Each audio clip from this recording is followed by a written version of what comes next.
Hello friends, स्मार्टो systems की जावा series में आपका स्वागत है और मेरा नाम है वरिंदर सिंह। आज के इस सेशन में हम बात करने वाले हैं बिटवाइज ऑपरेटर्स के बारे में।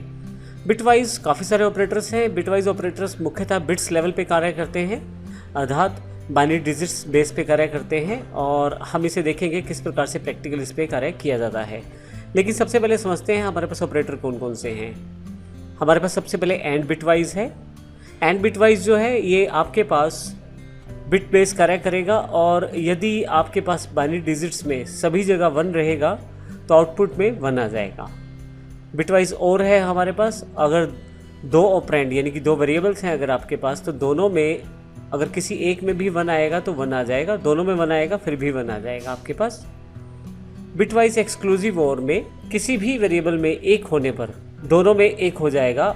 कंडीशन ये है कि दोनों में 1 नहीं होना चाहिए, अर्थात बिटवाइज ऑपरेटर में पहले वेरिएबल और दूसरे वेरिएबल किसी में 1 होना चाहिए। दोनों में अगर 1 होगा तो फिर आपके पास बिटवाइज एक्सक्लूसिव और उसे 0 करेगा। इसी तरह से बिट्सवाइज कॉम्प्लीमेंट है, रिवर्स करेगा। यदि आपके पास किसी वेरिएबल में 1 स्टोर है तो उसे 0, और 0 स्टोर है तो 1 में कन्वर्ट कर दिया जाएगा। लेफ्ट शिफ्ट ऑपरेटर जो है वो वेरिएबल की वैल्यू को लेफ्ट साइड मूव करेगा, और कितना मूव करेगा ये आप बता सकते हैं राइट साइड दिए हुए ऑपरेंड के साथ या वेरिएबल के साथ या वैल्यू के साथ। इसका अर्थ ये हुआ कि x की वैल्यू को लेफ्ट साइड शिफ्ट किया जाएगा, परंतु कितना शिफ्ट किया जाएगा ये y डिसाइड करेगा। इस तरह से राइट शिफ्ट ऑपरेटर है बिटवाइज ऑपरेटर, जो राइट साइड की तरफ वैल्यू कन्वर्ट करेगा, और इसमें आपको यहाँ एग्जाम्पल के अकॉर्डिंग x की वैल्यू शिफ्ट की जाएगी राइट साइड की तरफ। कितनी शिफ्ट की जाएगी ये बिट्स डिसाइड करेगा y। तो इसको हम प्रैक्टिकल देख लेते हैं ताकि हम इसे ज़्यादा क्लियर कर पाएँ। आइए इसको एक प्रैक्टिकल एग्जांपल के द्वारा समझते हैं, जिसको हम बाद में bitwise example dot Java file के रूप में भी देखेंगे। हमारे पास x यहाँ पे 50 है और y 25 है, 25। अब यहाँ पे देखिए, क्योंकि हमने बात की है बिटवाइज ऑपरेटर की, बिटवाइज ऑपरेटर हमेशा बाइनरी डिजिट पे कार्य करते हैं। तो x जो यहाँ पे अवेलेबल है वो हमने बाइनरी कोड में कन्वर्ट कर लिया है x की वैल्यू को, जो कि 50 है। यहाँ पे हम एग्जाम्पल के लिए 8 बिट का एग्जाम्पल ले रहे हैं ताकि सारे एग्जाम्पल आपको क्लियर हो जाएं।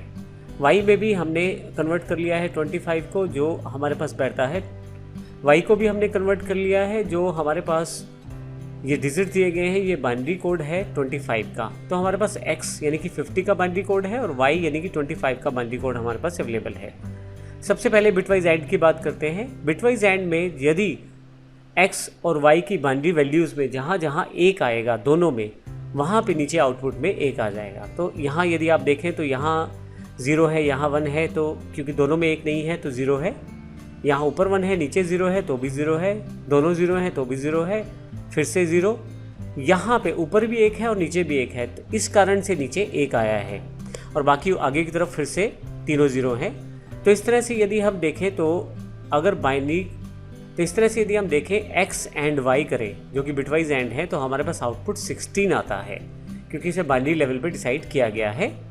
इसी तरह से यदि x और y की बात करें तो हमारे पास आउटपुट 59 आ रहा है। ये किस प्रकार से आ रहा है ये देखते हैं। क्योंकि यहाँ पे हमारे पास और का साइन है, तो और में दोनों में से किसी में 1 होना चाहिए x या y की बाइनरी वैल्यूज़ में, तो आपके पास आउटपुट में 1 आ जाएगा। तो यहाँ पे यदि आप देखें ऊपर 0 है, नीचे 1 है, तो आउटपुट 1 है। ऊपर 1 है, नीचे 0 है, लेकिन आउटपुट यहाँ 1 आ जाएगा, क्योंकि दोनों में 1 1 है। दोनों में से किसी में भी 1 1 आ जाए, चाहे x या y में।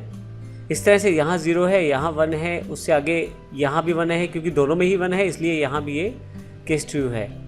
और फिर से आगे 1, उससे आगे 2 डिजिट 0 हैं। तो अगर आप इसको कैलकुलेट करें बाइनरी वैल्यूज़ में तो ये आपके पास 59 आता है। नेक्स्ट हमारे पास बिटवाइज एक्स और है, एक्सक्लूसिव और है। इसमें x या y दोनों में किसी एक में 1 होना चाहिए। यदि दोनों में 1 आ जाएगा तो आपके पास यहाँ वैल्यू 0 आ जाएगी। अगर दोनों में 0 होगा तो भी वैल्यू 0 आ जाएगी। तो हम इस रूल को फॉलो करते हैं। पहले में 0, दूसरे में 1, आउटपुट 1 है। पहले में 1 है, दूसरे में 0 है तो भी 1 है, क्योंकि एक वेरिएबल x में ही जो बिट है वो 1 है। दोनों में 0 है तो 0 है, फिर से 1।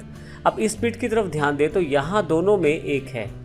अगर बिटवाइज एक्सक्लूसिव और की बात करें, अगर दोनों में 1 आ जाए या दोनों में 0 आ जाए तो आउटपुट 0 आती है, तो यहाँ पे 0 आएगा। इस तरह से बाकी आगे की तरफ भी 1 और फिर 0, और यह आउटपुट आती है 43 अगर आप इस बाइनरी कोड को कैलकुलेट करें।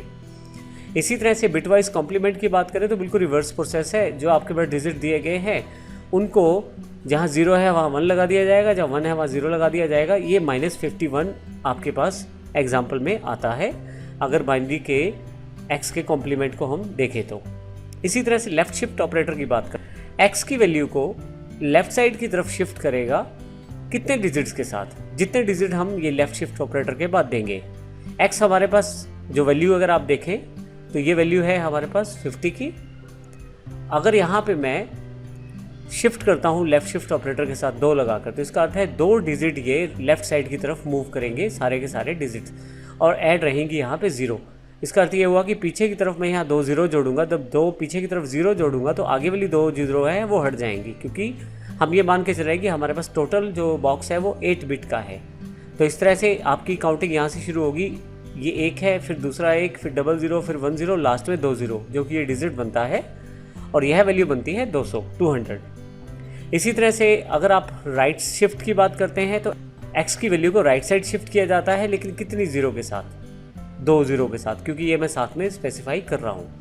अब की बार यदि आप देखें तो लेफ्ट साइड की तरफ 2 0 जोड़ने वाले हैं। जब आप 2 0 लेफ्ट साइड की तरफ जोड़ेंगे तो डिजिट जो है वो राइट साइड की तरफ मूव करेंगे, और जब ऐसा होगा तो आपके पास ये 1 0 हट जाएगा और इसकी जगह 2 0 आगे की तरफ ऐड हो जाएंगी लेफ्ट साइड पे, तो आपके पास नंबर जो बचेगा वो 12 बचेगा। तो इस तरह से बिटवाइज ऑपरेटर जो है वो कार्य करता है, और बिटवाइज ऑपरेटर में इन सभी ऑपरेटर को समझ के हम इसको प्रैक्टिकल एग्जांपल में भी देख सकते हैं। तो आइए देखते हैं बिटवाइज एग्जांपल जो है .java के नाम से जो फाइल है वो फाइल हम किस प्रकार से प्रयोग कर सकते हैं। हमारे पास यहाँ पहले से एक एग्जाम्पल रेडी है बिटवाइज एग्जाम्पल .java के नाम से exp। इसमें हमने सबसे पहले क्लास डिफाइन की है, फिर स्टैटिक वॉइड मेन में डायरेक्टली मैंने 2 वेरिएबल डिफाइन किए हैं, x और y।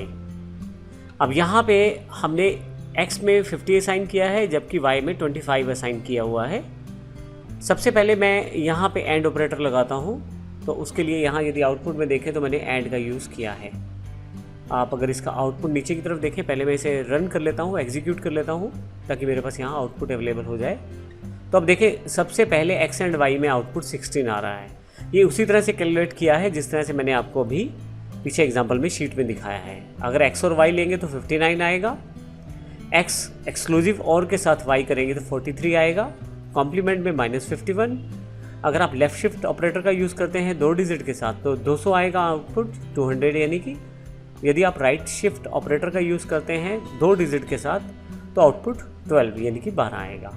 तो इस तरह से आप एग्जाम्पल में इस सारी चीज़ों को क्लियर कर सकते हैं, और ये सभी एग्जाम्पल आपके पास डीवीडी में अवेलेबल हैं। यदि किसी कारण से आपके पास डीवीडी में अवेलेबल नहीं हुए हैं तो आप उसे smartosystems.in के डाउनलोड सेक्शन या ISST वर्ल्ड के डाउनलोड सेक्शन में जाकर डाउनलोड कर सकते हैं।